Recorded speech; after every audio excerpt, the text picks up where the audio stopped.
Di balik setiap sudut gelap, ada cerita yang menunggu untuk diceritakan. Bersiaplah untuk teror yang tak terduga. Kisah-kisah horor ini bukan hanya cerita, tapi pengalaman yang akan menghantui pikiranmu. Di tempat ini, suara-suara bisikan akan menjadi teman tidurmu. Selamat datang di Story Horor. Sebelum ke ceritanya, saya mohon dukungannya dengan cara like, komen, dan subscribe biar channel ini terus berkembang.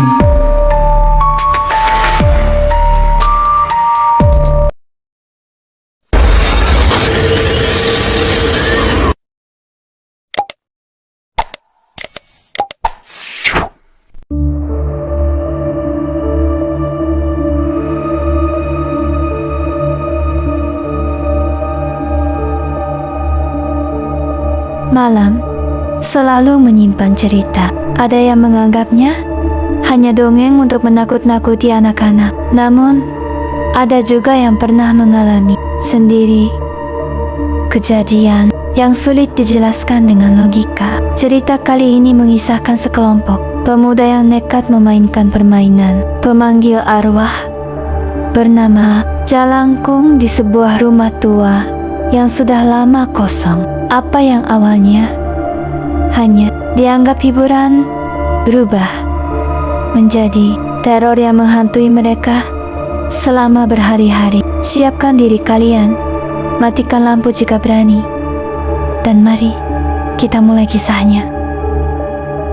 Di sebuah kampung yang terletak di pinggiran kota, terdapat sebuah rumah tua yang sudah puluhan tahun ditinggalkan penghuninya. Rumah itu terkenal angker karena konon pernah menjadi tempat seorang dukun yang meninggal secara misterius. Meski banyak cerita menyeramkan beredar, 6 pemuda bernama Rian, Dedi, Fajar, Ucup, Asep, dan Doni justru tertarik membuktikan kebenaran cerita tersebut. Suatu malam Jumat Kliwon, mereka berkumpul di pos ronda. "Ayo kita main jalangkung di rumah tua itu," tantang Ryan. Awalnya mereka ragu, tetapi karena rasa penasaran lebih besar daripada rasa takut, akhirnya mereka sepakat.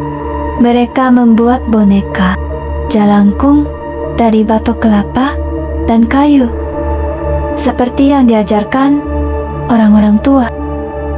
Tepat pukul 11 malam, mereka memasuki rumah tua tersebut dengan membawa lilin dan senter.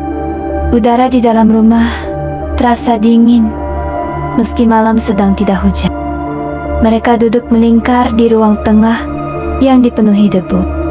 Rian mulai membaca mantra. "Jalangkung, Jalangkung, datang, tak dijemput, pulang, tak diantar." Beberapa menit berlalu tanpa kejadian apapun.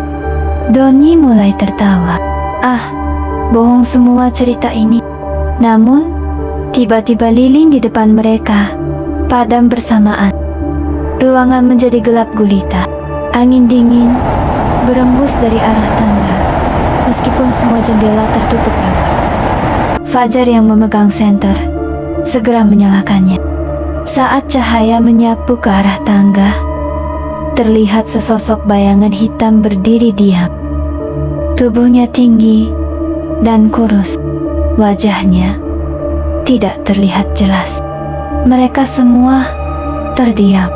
Ketika senter berkedip sesaat, sosok itu menghilang. "Ayo, pulang," teriak Ucup, panik. Tetapi sebelum mereka berdiri, boneka Jalangkung yang berada di tengah lingkaran bergerak sendiri. Kepalanya perlahan berputar menghadap ke arah mereka. Dedi langsung mundur hingga menabrak dinding. Lalu terdengar suara langkah kaki dari lantai atas. Seolah ada seseorang berjalan perlahan, padahal rumah itu kosong.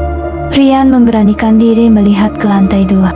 Saat mencapai anak tangga terakhir, ia melihat seorang perempuan berambut panjang berdiri membelakanginya. Rambutnya menjuntai hingga menyentuh lantai. "Siapa di sana?" tanya Rian dengan suara gemetar. Perempuan itu perlahan menoleh. Wajahnya pucat dengan mata hitam pekat. Rian menjerit dan berlari turun. Ketika mereka hendak keluar rumah, pintu utama tiba-tiba mereka mencoba membuka pintu itu.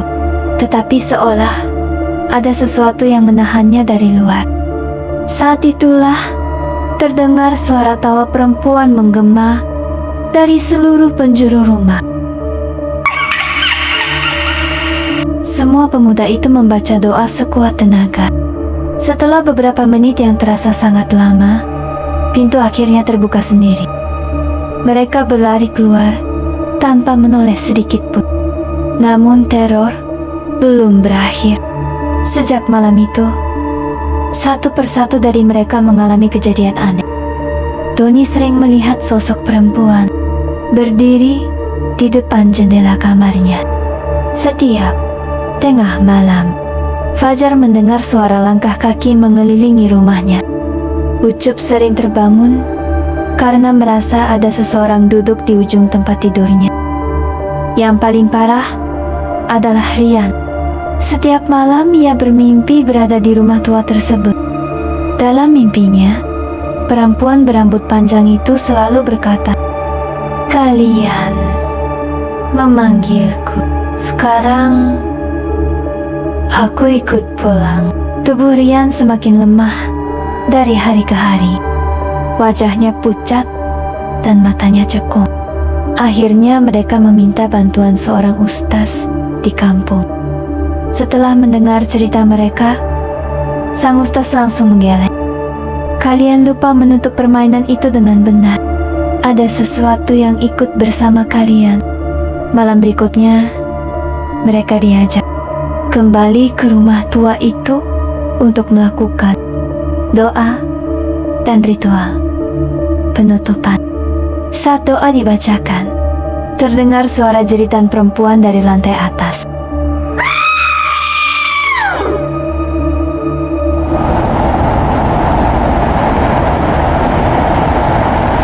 Angin kencang berputar di dalam rumah. Lilin-lilin padam satu persatu. Namun sang ustaz terus membaca ayat suci. Beberapa saat kemudian, suasana mendadak tenang. Udara dingin yang selama ini terasa menghilang.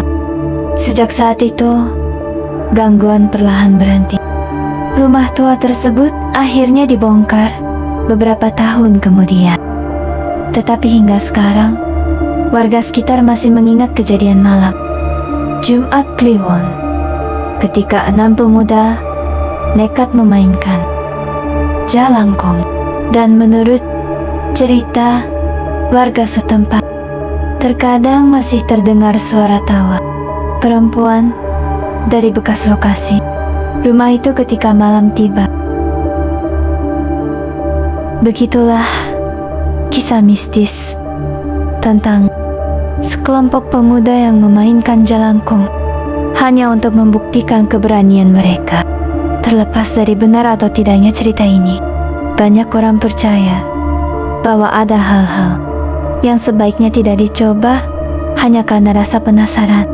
Jika kalian menyukai cerita horor seperti ini, jangan lupa dukung channel ini dengan menekan tombol like, subscribe, dan nyalakan lonceng notifikasi agar tidak ketinggalan kisah-kisah mistis lainnya.